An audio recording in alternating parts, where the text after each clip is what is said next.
this is my video reflection for the first chapters of Justice Betrayed. So what is unfolding that is relevant for us to think about related to race in New Mexico? I think there's a lot of things.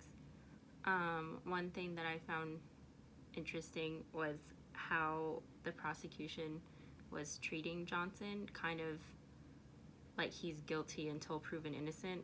And even when they get sort of evidence that conflicts with their view of him as a convict, like how Cleophas saw someone in a striped suit and he wasn't wearing one, they kind of dismiss it, or they try to find like a different way to think about it or to prove him guilty.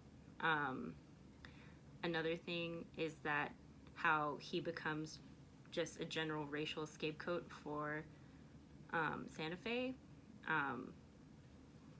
and used as an excuse to say there should be no black people in Santa Fe at all. Another interesting thing is how old Santa Fe is kind of romanticized at the same time. So especially Dana Johnson, who quote, made a hobby of old Spanish customs. So he's kind of at once romanticizing the diversity and cosmopolitanness of Santa Fe while also telling people black people shouldn't be allowed in the city. What questions do I have after reading the first few chapters?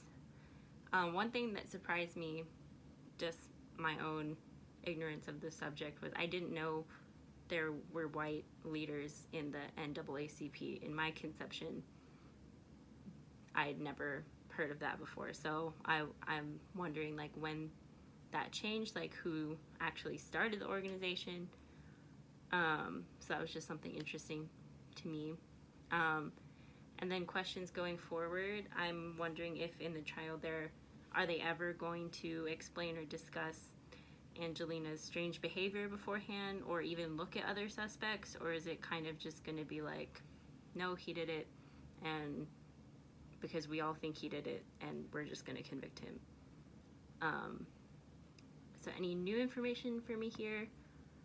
Something really impactful for me about these chapters was how leaving out key facts can shape a story, or how word choice can sort of reveal your own bias. Like, for example, how they were saying Johnson was always fighting with other prisoners, which when you hear that, you're like, okay, he's violent.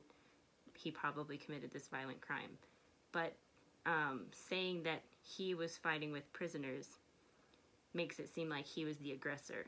And it doesn't even give a possibility that, okay, maybe the largely Spanish population in the prison might have been the instigators, or maybe Johnson was acting in self-defense. So I don't know if that's like new information, but to me it was pretty impactful because I think the author does a good job saying